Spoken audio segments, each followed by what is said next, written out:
El juicio final. Porque es necesario que todos nosotros comparezcamos ante el tribunal de Cristo, para que cada uno reciba, según lo que haya hecho mientras estaba en el cuerpo, sea bueno o malo. 2 Corintios 5:10. Esta mañana predicamos sobre la resurrección de los muertos, y pareciera ser congruente con el orden que esta noche enfoquemos nuestros pensamientos a lo que sigue inmediatamente después de la resurrección, es decir, al juicio general, pues los muertos resucitan con el propósito de ser juzgados en sus cuerpos. La resurrección es el preludio inmediato del juicio. No hay ninguna necesidad de que intente demostrarles que habrá un juicio general partiendo de la Escritura, pues la palabra de Dios tiene abundantes pasajes que lo confirman. Algunos se encuentran en el Antiguo Testamento. Descubrimos a David anticipando ese juicio final en los Salmos, especialmente en tales salmos como el 49 y el 50, el Salmo 96 y los 3 siguientes, pues el Señor viene con suma certeza, viene a juzgar a la tierra con justicia. Salomón, en Eclesiastés, advierte al joven muy solemne y tiernamente que se alegre como pueda y tome placer en su corazón en los días de su adolescencia, pero que ha de saber que Dios traerá toda obra a juicio juntamente con toda cosa encubierta. Daniel, en las visiones de noche, mira al Hijo del Hombre venir sobre las nubes del cielo y acercarse delante del Anciano de días, y luego lo mira sentarse sobre el trono del juicio, y ve que las naciones son congregadas delante de él. Esa no era ninguna nueva doctrina para los judíos, pues ellos habían recibido y aceptado como un hecho sumamente cierto que habrá un día en el que Dios juzgará a la tierra en justicia. El Nuevo Testamento es muy explícito. El capítulo 25 de Mateo, que acabamos de leer ahora, contiene un lenguaje expresado por los labios del propio Salvador, que sería imposible que fuera más claro y definido. Él es un testigo fiel y no puede mentir. Se nos informa que delante de él serán reunidas todas las naciones, y que apartará los unos de los otros, como aparta el pastor las ovejas de los cabritos. Hay una abundancia de otros pasajes, como por ejemplo el que estamos considerando, que es lo suficientemente claro.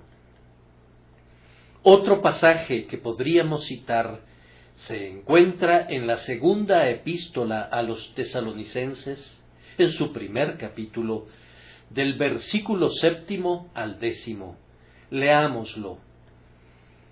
Y a vosotros que sois atribulados, daros reposo con nosotros, cuando se manifieste el Señor Jesús desde el cielo con los ángeles de su poder, en llama de fuego, para dar retribución a los que no conocieron a Dios, ni obedecen el Evangelio de nuestro Señor Jesucristo, los cuales sufrirán pena de eterna perdición, excluidos de la presencia del Señor y de la gloria de su poder, cuando venga en aquel día para ser glorificado en sus santos y ser admirado en todos los que creyeron, por cuanto nuestro testimonio ha sido creído entre vosotros.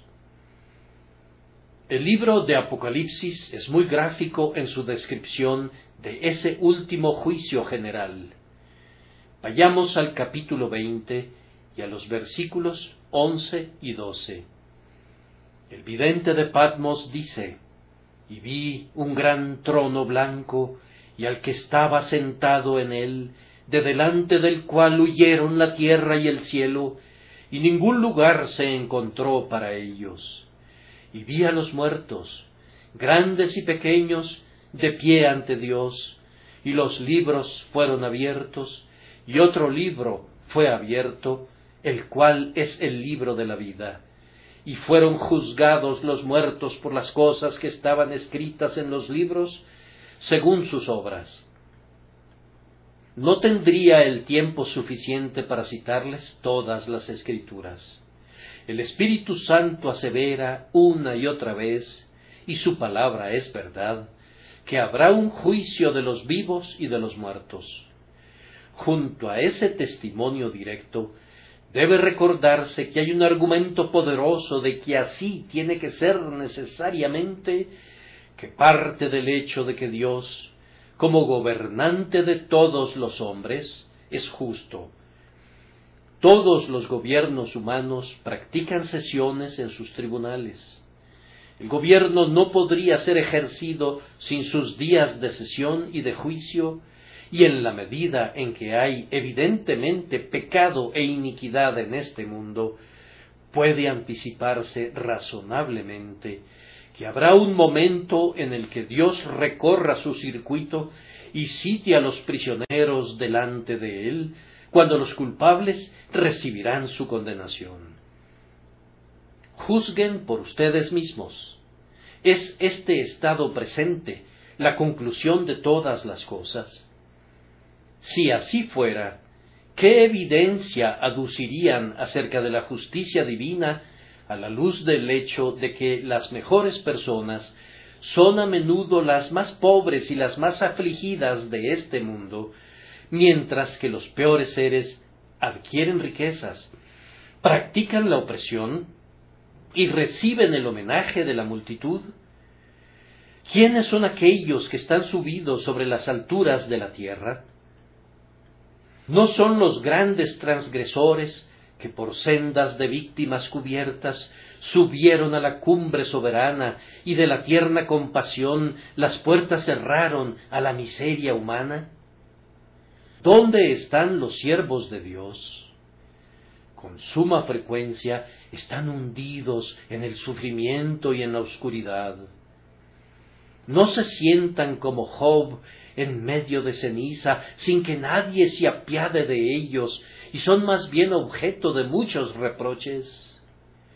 ¿Y dónde están los enemigos de Dios? ¿No visten muchos de ellos de púrpura y de lino fino, y hacen cada día banquete con esplendidez?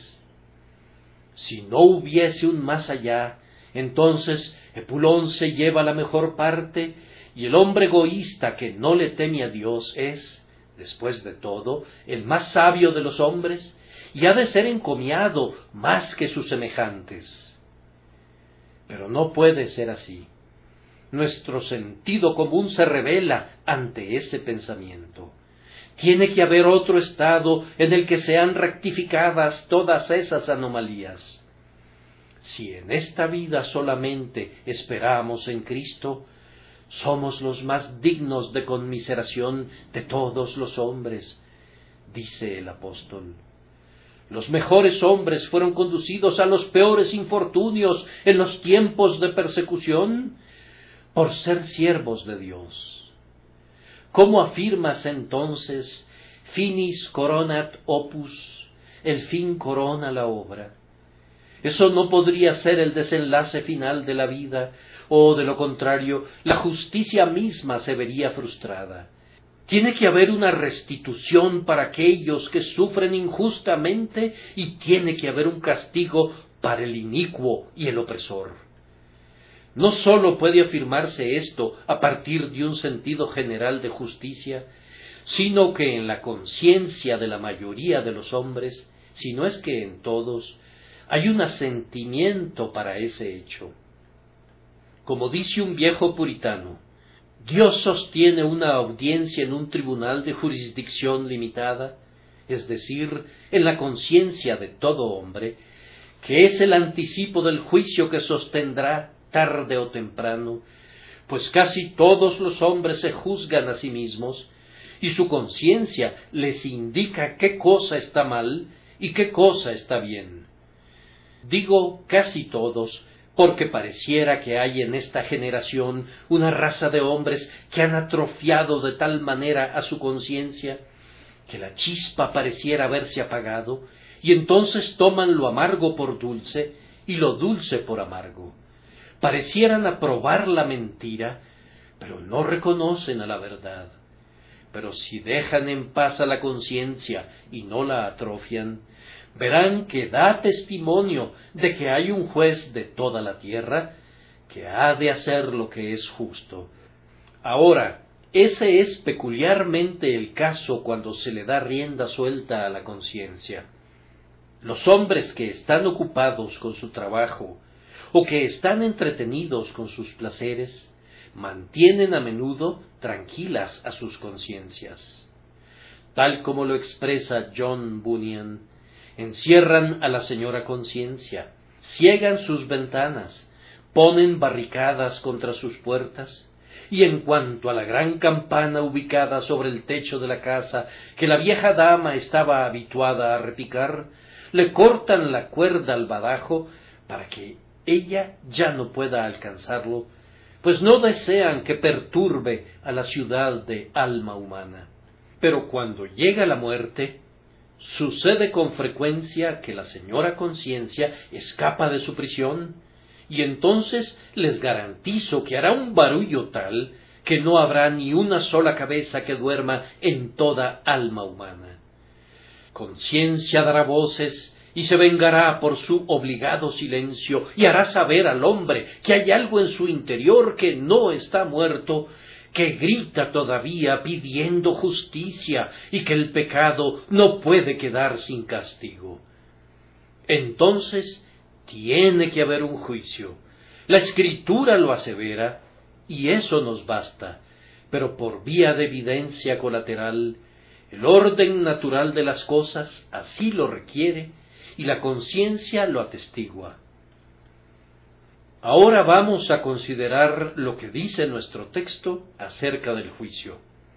Les ruego, hermanos, que me perdonen si hablara fríamente esta noche sobre esta verdad tan trascendental, o si dejara de captar su atención y de agitar sus más profundas emociones, y que Dios me perdone, pues tendré una buena razón para pedir su perdón, viendo que si hay un tópico que debería despertar a celo al predicador por el honor de su Señor y por el bienestar de sus semejantes, y conducirlo a ser doblemente denodado, es este precisamente.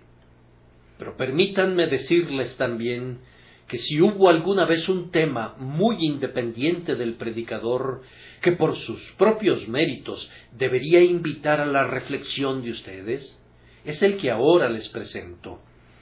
No siento ninguna necesidad de recurrir a la oratoria o a un lenguaje rebuscado. La simple mención del hecho de que ese juicio es inminente y que tendrá lugar antes de que pase mucho tiempo, debería dejarlos en silencio y sin aliento, debería paralizar los latidos de su pulso y debería ahogar la expresión de mis labios. Su certeza, su realidad, sus concomitantes terrores y la imposibilidad de escapar de él, todo eso apela a nosotros ahora y exige nuestra vigilancia. Ahora les pregunto, ¿quién o quiénes tendrán que comparecer delante del trono del juicio? La respuesta es clara y no admite ninguna exención. Es necesario que todos nosotros comparezcamos ante el tribunal de Cristo. Esto es muy decisivo, incluso si no existiera ningún otro texto. Todos nosotros debemos comparecer, es decir, cada uno de los miembros de la raza humana. Todos nosotros debemos comparecer. Y es muy claro que los piadosos no estarán exentos de esta comparecencia, pues el apóstol le está hablando aquí a los cristianos. Pablo dice, por la fe andamos, no por vista. Nosotros confiamos, procuramos, y así sucesivamente, y luego se expresa así: es necesario que todos nosotros comparezcamos. De tal manera que, además de todos los demás, es un hecho que todos los cristianos deben comparecer allí. El texto es sumamente concluyente sobre ese punto. Y si no tuviéramos este texto, contamos con el pasaje de Mateo que acabamos de leer, en el que las ovejas son convocadas allí tan verdaderamente como lo son los cabritos, y también con el pasaje de Apocalipsis, donde todos los muertos son juzgados de acuerdo a las cosas que están escritas en los libros. Todos ellos están allí. Y si alguien presentase esta objeción: nosotros creíamos que debido a que los pecados de los justos fueron perdonados y fueron borrados para siempre, no tendrían que presentarse a juicio nunca. Solo tenemos que recordarles, amados, que si son perdonados y borrados, como indudablemente lo son, los justos no tienen ningún motivo para temerle al juicio. Son las personas que ansían el juicio y que podrán comparecer para recibir una pública absolución de boca del grandioso juez. ¿Quién desearía entre nosotros, por decirlo así, ser introducido ilegalmente al cielo? ¿Quién desearía que los condenados del infierno le dijeran: tú no fuiste juzgado nunca, pues de lo contrario habrías sido condenado igual que lo fuimos nosotros? No, hermanos, nosotros tenemos la esperanza de que podemos enfrentar el juicio. El camino de la justicia por medio de Cristo Jesús nos permite someternos a las más tremendas pruebas que traiga incluso aquel ardiente día. No tenemos miedo de ser colocados en la balanza.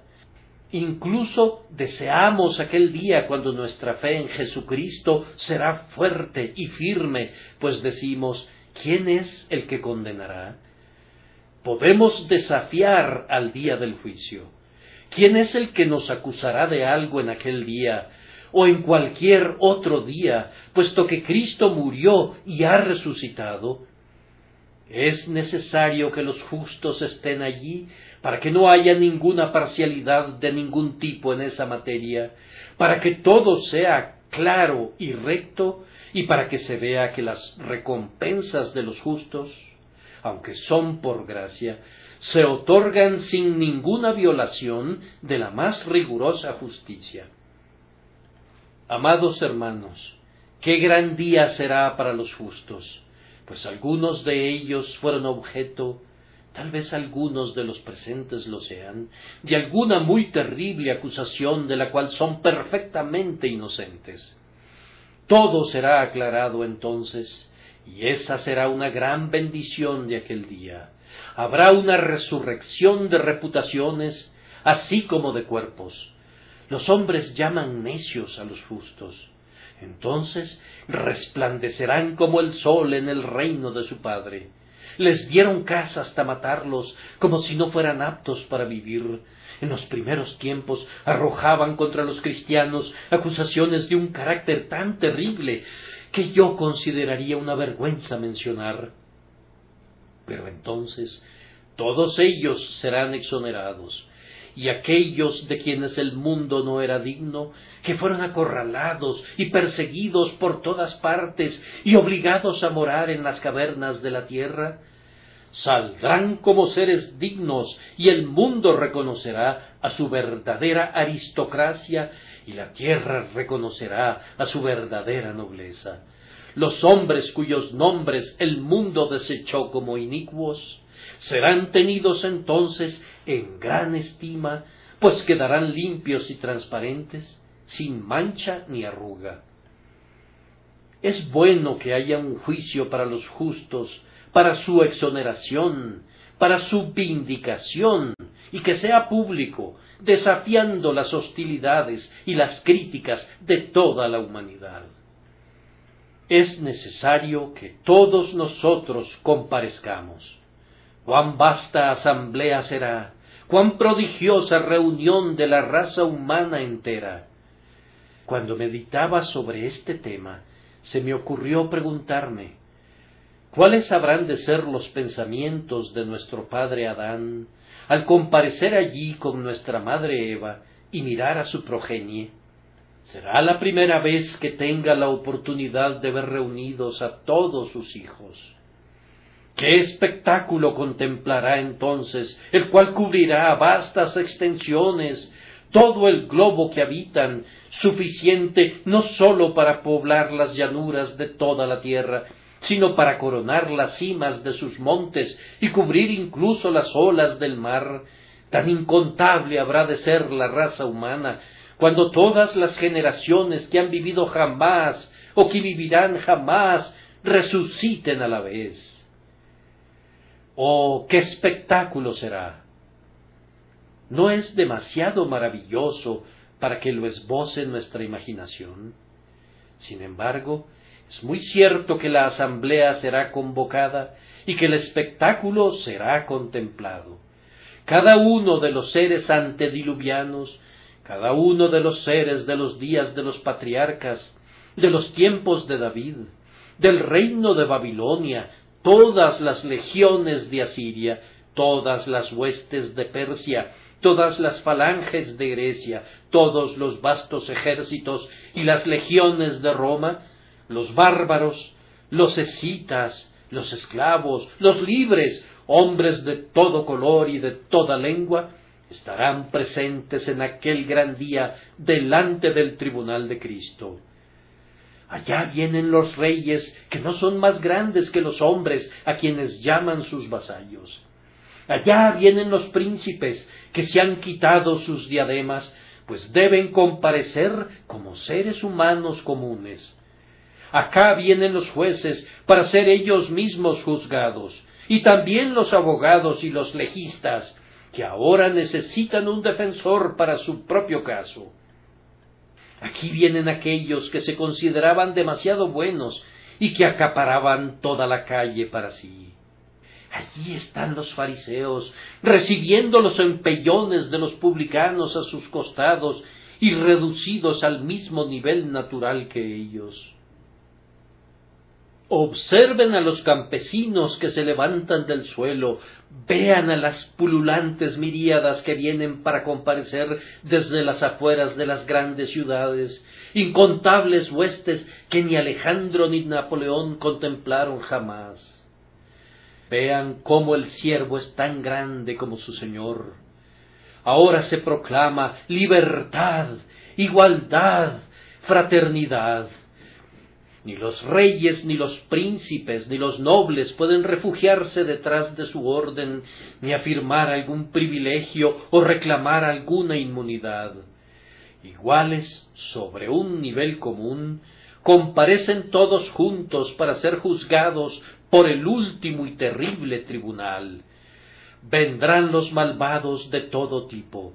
El altivo faraón estará allí, Sennacherib el arrogante, Herodes que hubiera querido aniquilar a los infantes, Judas que traicionó a su maestro, Demas que le vendió por oro y Pilato que gustosamente se habría querido lavar las manos en inocencia. La larga lista de los infalibles, la sucesión completa de los papas, vendrá para recibir su condenación de manos del Todopoderoso, y también los sacerdotes que pisotearon los cuellos de las naciones, y los tiranos que usaron a los sacerdotes como sus instrumentos. Todos ellos vendrán para recibir las descargas de los rayos de Dios que tan ricamente merecen. ¡Oh, qué escena será esa! Estos grupitos, que nos parecen muy imponentes cuando se congregan bajo este techo, se encogen y se vuelven como una gota dentro de una cubeta, comparados con el océano de vida que se henchirá en torno al trono en el día del último gran juicio. Todos ellos estarán allí. Ahora, el pensamiento más importante para mí, vinculado con esto, es que yo estaré allí. Para ustedes, jóvenes, es que ustedes estarán allí. Para ustedes, personas de avanzada edad de todo tipo, es que cada uno de ustedes, en propia persona, estará allí. ¿Eres rico? Tendrás que despojarte de tu hermoso vestido. ¿Eres pobre? Tus harapos no te eximirán de asistir a esa corte. Nadie dirá, yo soy demasiado oscuro, pues deberás salir de tu escondite. Nadie dirá, yo soy demasiado público, pues tendrás que bajar de ese pedestal. Todo el mundo debe estar allí. Noten la palabra nosotros. Es necesario que todos nosotros comparezcamos. Noten adicionalmente la palabra comparezcamos. Es necesario que todos nosotros comparezcamos. No será posible ningún disfraz. No pueden presentarse allí con el disfraz de una profesión o con el atuendo de las ropas de estado, sino que deben comparecer. Debemos ser vistos claramente, debemos ser exhibidos, debemos ser revelados. Todos serán despojados de sus vestidos, y su espíritu será juzgado por Dios, no según las apariencias, sino de acuerdo a lo íntimo del corazón. Oh, qué día será aquel, cuando todo hombre se vea a sí mismo, y todo hombre vea a su semejante, y los ojos de los ángeles, y los ojos de los demonios, y los ojos del Dios sentado en el trono, nos miren hasta lo más íntimo. Guarden en sus mentes estos pensamientos que son dados como respuesta a nuestra primera pregunta: ¿quién habrá de ser juzgado? Nuestra segunda pregunta es: ¿quién será el juez? Es necesario que todos nosotros comparezcamos ante el tribunal de Cristo. Es sumamente apropiado y conveniente que Cristo sea nombrado el juez de toda la humanidad. Nuestra ley británica establece que un hombre sea juzgado por sus pares, y hay justicia en ese estatuto. Ahora, el Señor Dios juzgará a los hombres, pero al mismo tiempo será en la persona de Jesucristo hombre. Los hombres serán juzgados por un hombre. Aquel que una vez fue juzgado por los hombres, juzgará a los hombres. Jesús conoce lo que es el hombre. Él mismo ha estado en profunda humildad bajo la ley, y es ordenado para administrar la ley con excelsa autoridad. Él puede sostener equilibradamente los platillos de la balanza de la justicia, pues ha ocupado el lugar del hombre y ha soportado y ha arrostrado las tentaciones del hombre. Por tanto, es el juez más idóneo que pudiese ser seleccionado. Algunas veces he oído y he leído sermones en los que el predicador mencionaba que un cristiano debería alegrarse de que su juez sea su amigo. Tal vez no haya ninguna intención indebida, pero aún así me parece que es una sugerencia más bien cuestionable. A mí no me gustaría explicármelo de esa manera, porque cualquier juez que fuera parcial para con sus amigos cuando preside en el tribunal, merecería abandonar ese tribunal de inmediato. Yo no espero ningún favoritismo de Cristo como juez. Espero que, cuando presida en el tribunal, imparta una justicia imparcial para todos. No puedo ver cómo pudiera ser correcto que algún ministro sostenga que deberíamos encontrar aliento en el hecho de que el juez sea nuestro amigo. Amigo o no amigo, cada uno de nosotros comparecerá para recibir un juicio justo, y Cristo no hará acepción de personas. No se dirá de aquel a quien Dios ha designado para juzgar al mundo, cuando la sesión del juicio concluya, que hizo caso omiso de los crímenes de algunos, o que los atenuó, mientras que investigó a fondo las fallas de otros y las condenó. Será justo y recto en todo momento. Él es nuestro amigo, les concedo eso, y será nuestro amigo y salvador eternamente, pero debemos asirnos al pensamiento, y debemos creerlo y sostenerlo, que como juez será imparcial para con todos los hijos de los hombres. Amigo, tú tendrás un juicio justo. Aquel que te ha de juzgar no tomará partido contra ti. Algunas veces hemos pensado que los hombres han sido protegidos del castigo que merecían porque pertenecían a alguna cierta profesión clerical o porque ocupaban alguna cierta posición oficial. Un pobre obrero que mata a su esposa será ahorcado indefectiblemente, pero cuando otro hombre de una condición superior realiza un acto semejante de violencia y mancha sus manos con la sangre de la mujer a quien ha jurado amar y apreciar, la pena capital no será ejecutada contra él. Por todas partes vemos en el mundo que, con las mejores intenciones, de alguna manera u otra, la justicia se tuerce un poco. Incluso en este país se da la más ligera inclinación posible de la balanza, y que Dios nos conceda que eso pueda remediarse pronto. No creo que sea intencional, y yo espero que la nación no tenga que quejarse de eso por largo tiempo. Tiene que haber la misma justicia para el mendigo más pobre que se arrastra hasta un albergue temporal, como por su señoría, que es propietario del mayor número de acres en toda Inglaterra. Ante la ley, al menos, todos los hombres deben comparecer como iguales. Así será con el juez de toda la tierra. Fiat justitia, ruat celum. Hágase justicia, aunque se desplome el cielo.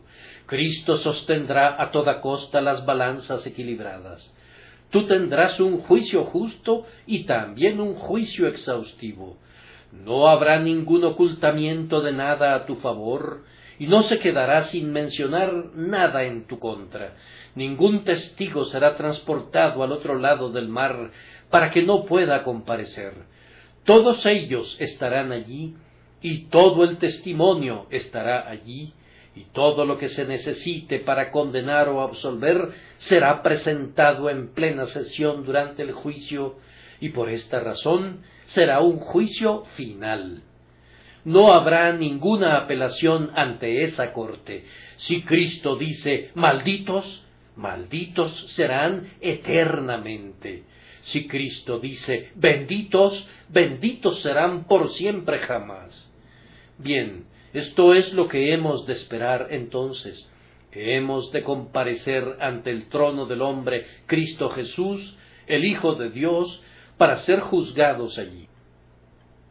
Ahora, el tercer punto es, ¿cuál será la regla de la administración de justicia?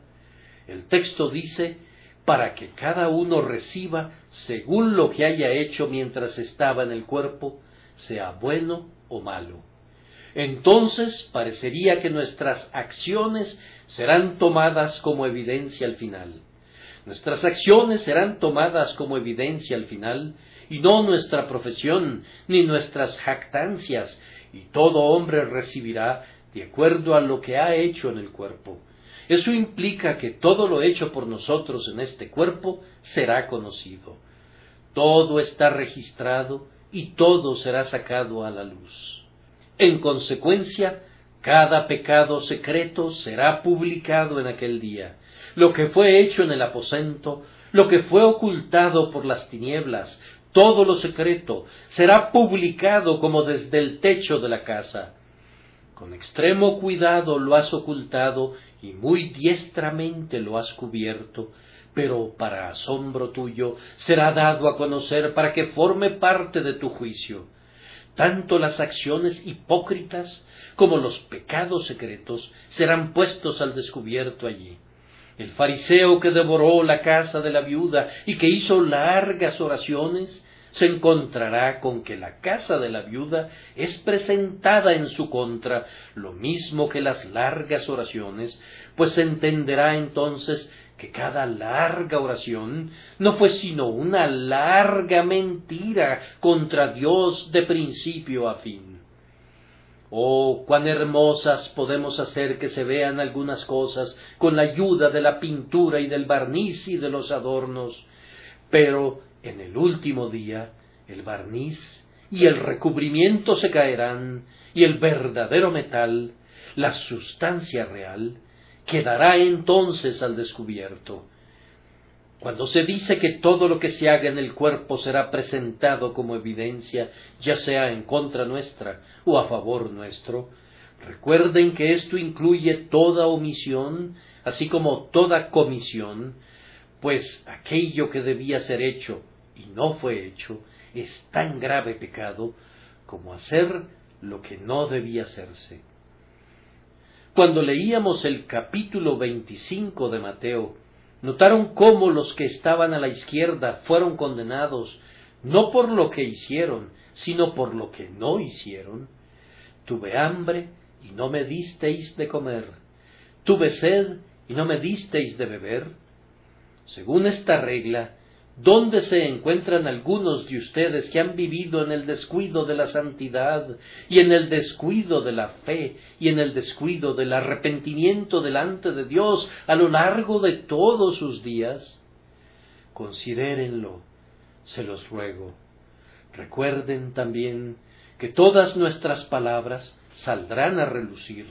De cada palabra ociosa que hable el hombre tendrá que rendir cuentas, y de todos nuestros pensamientos también, pues los pensamientos subyacen en el fondo de nuestras acciones y les dan el verdadero color, bueno o malo. Nuestros motivos, nuestros pecados del corazón, y especialmente nuestro odio a Cristo, nuestro descuido del Evangelio, nuestra incredulidad, todas esas cosas serán leídas en voz alta y serán publicadas sin reservas. Bien, dirá alguien, ¿quién pues podrá ser salvo? Ah, en verdad, ¿quién pues podrá ser salvo? Permíteme decirte quién. Pasarán al frente aquellos que creyeron en Jesús, y aunque tienen muchos pecados ante los cuales confesarse culpables, serán capaces de decir: grandioso Dios, tú proveíste un sustituto para nosotros, y tú dijiste que si lo aceptábamos, sería nuestro sustituto y tomaría sobre sí nuestros pecados, y nosotros en verdad lo aceptamos, y nuestros pecados fueron puestos sobre él, y ahora no tenemos ningún pecado. Fueron transferidos de nosotros hacia el grandioso Salvador, sustituto y sacrificio. Y en aquel día no habrá nadie que pudiera poner algún reparo contra ese argumento. Será válido, pues Dios ha dicho: todo aquel que crea en Cristo Jesús no será condenado nunca.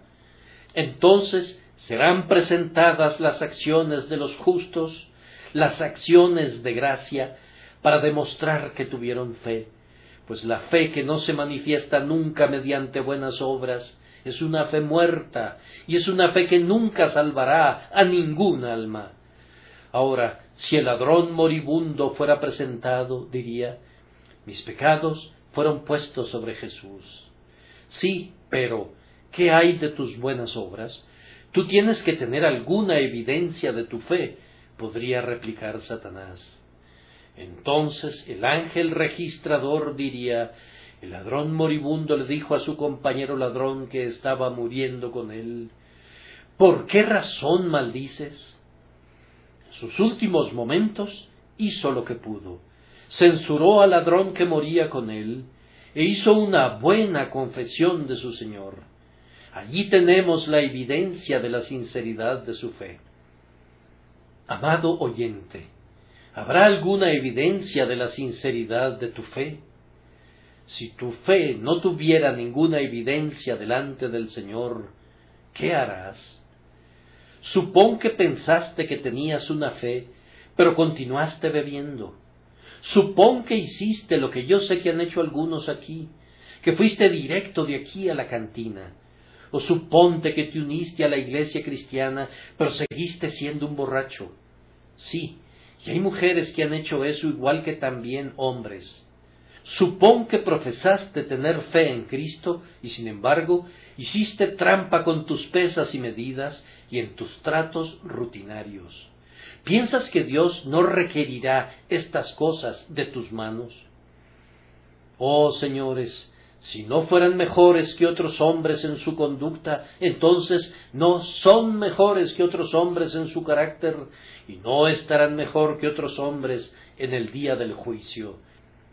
Si sus acciones no fueran superiores a las de ellos, pueden profesar lo que quieran acerca de su fe, pero están engañados, y como engañadores serán descubiertos en el último gran día. Si la gracia no nos hace diferir de otros hombres, no se trata de la gracia que Dios da a sus elegidos. Aunque nosotros no somos perfectos, todos los santos de Dios mantienen sus ojos fijos en la gran norma de perfección y con un fuerte deseo procuran caminar como es digno de su supremo llamamiento de Dios y realizar obras que demuestren que aman a Dios. Y si no tenemos esas señales que se dan con la fe, o si no son introducidas como evidencia para nosotros en el último gran día, no seremos capaces de demostrar nuestra fe. Oh, ustedes que no tienen ninguna fe en Cristo, ninguna fe en Jesús, el sustituto, esa terrible negativa, esa traicionera incredulidad suya, será un pecado condenatorio contra ustedes. Será una prueba contundente de que odiaron a Dios, pues un hombre que desprecia los consejos de Dios, que no presta atención a su reproche, que escarnece su gracia y que reta la venganza de aquel que le señala la vía de escape y el sendero que conduce a la vida, es alguien que debe odiar a Dios. El que no quiere ser salvado por la misericordia de Dios, demuestra que odia al Dios de la misericordia. Si Dios entrega a su propio Hijo a la muerte, y los hombres no quieren confiar en su Hijo, si no quieren tenerlo como su Salvador, ese único pecado, aunque no tuvieran ningún otro, demostraría de inmediato que son enemigos de Dios y que tienen un corazón negro. Pero si tu fe está en Jesús, si amas a Jesús, si tu corazón está con Jesús, si tu vida es influenciada por Jesús, si tú lo conviertes en tu ejemplo, así como también en tu Salvador, habrá evidencia a tu favor, aunque tú no puedas verla. Pues noten estas agraciadas cosas.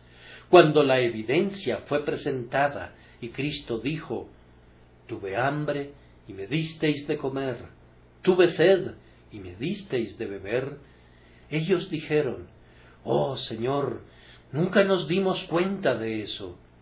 Si alguien se pusiera de pie aquí y dijera: yo cuento con una abundante evidencia para demostrar mi fe, yo le replicaría: cállate la boca, amigo, cállate la boca. Me temo que no tienes fe del todo, pues de lo contrario no estarías hablando acerca de tu evidencia. Pero si dices: oh, yo me temo que no tengo la evidencia que me pondrá en una buena posición al final, pero si a la vez has estado alimentando a los hambrientos todo el tiempo, y vistiendo a los desnudos, y haciendo todo lo que puedes por Cristo, yo te diría que no tengas miedo. El Maestro encontrará testigos que digan: ese hombre me socorrió cuando yo estaba sumido en la pobreza. Él sabía que yo era uno de los de Cristo, y vino y me ayudó. Y otro vendrá y dirá, tal vez sea un ángel quien lo diga: lo vi cuando estaba solo en su aposento y lo oí orar por sus enemigos.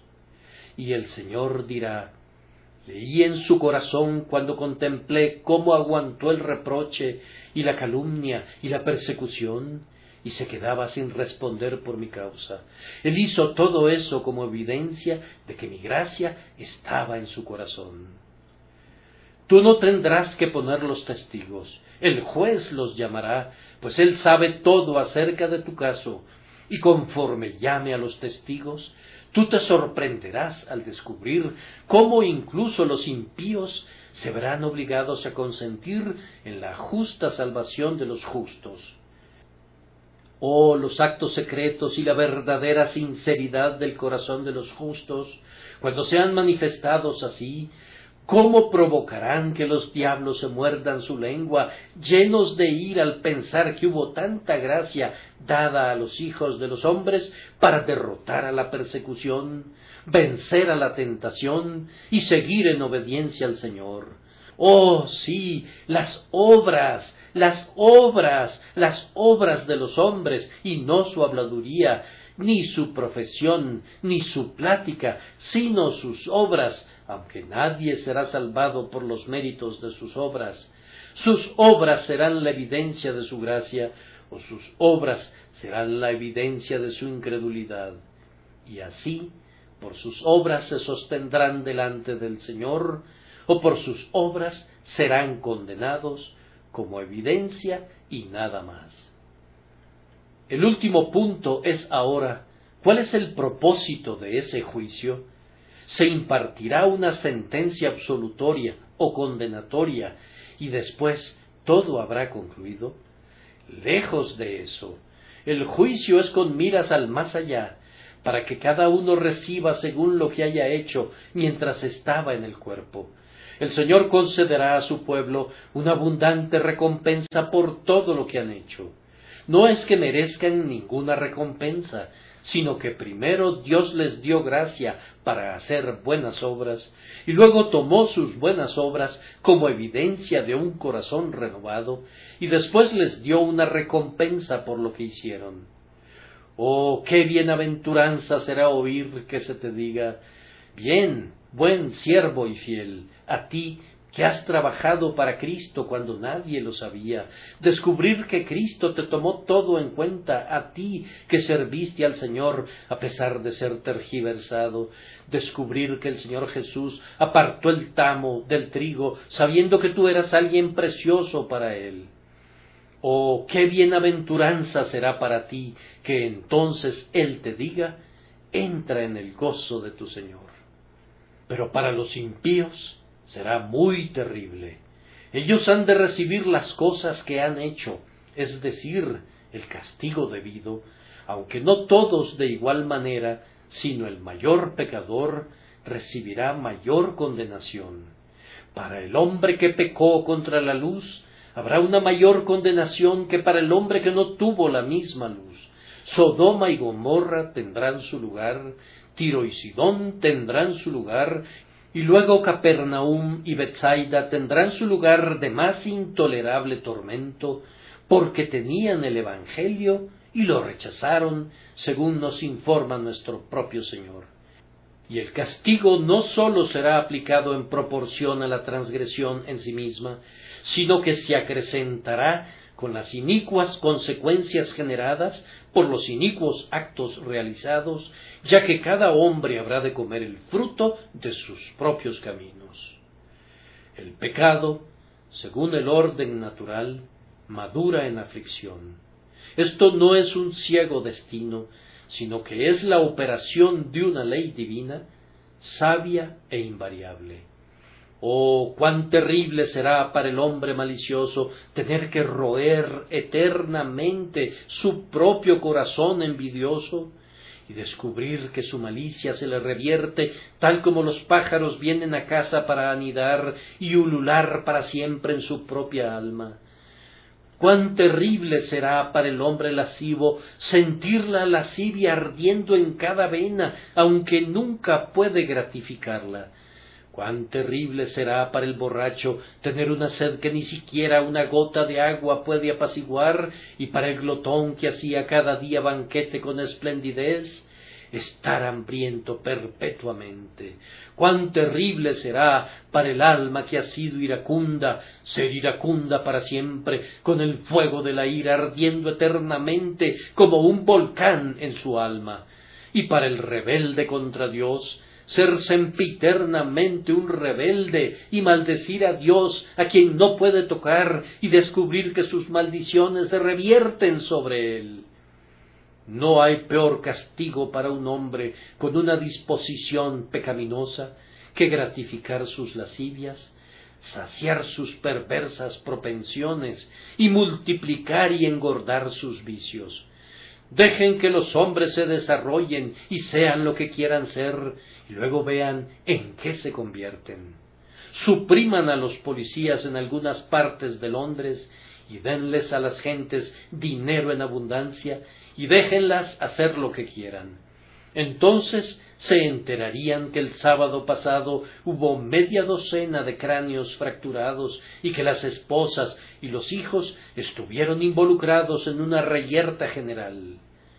Mantengan juntas a esas personas, dejen que su vigor continúe sin ningún menoscabo por la edad o por la corrupción, mientras sigan desarrollando su carácter. Vamos, serían peores que una manada de tigres. Si dan paso a su ira y a su enojo, sin nada que controle sus pasiones, si dejan que personas tacañas y avaras continúen por siempre con su avaricia, eso ya las hace miserables aquí. Pero si esas cosas fuesen disfrutadas para siempre, ¿qué peor infierno querrían? Oh, el pecado es el infierno y la santidad es el cielo. Los hombres recibirán según lo que hayan hecho mientras estaban en el cuerpo. Si Dios ha hecho que lo amen, continuarán amándolo. Si Dios ha hecho que confíen en Él, continuarán confiando en Él. Si Dios ha hecho que sean semejantes a Cristo, continuarán siendo semejantes a Cristo y recibirán como recompensa lo que hayan hecho mientras estaban en el cuerpo. Pero si un hombre ha vivido en pecado, el que es inmundo sea inmundo todavía, y el que ha sido incrédulo sea incrédulo todavía. Este, entonces, será el gusano que nunca muere y el fuego que no se apaga nunca, a todo lo cual será agregada la ira de Dios por los siglos de los siglos. Oh, que cada uno de nosotros reciba la gracia para huir a Cristo. Allí está nuestra única seguridad. La fe simple en Jesús es la base para el carácter, que será la evidencia al final de que tú eres elegido de Dios. Una simple creencia en el mérito del Señor Jesús, obrada por el Espíritu Santo en nosotros, es el cimiento de roca sobre el cual será edificado, por las mismas manos divinas, el carácter que evidenciará que el reino fue preparado para nosotros desde antes de la fundación del mundo. Que Dios obre en nosotros un carácter así, por Cristo nuestro Señor. Amén.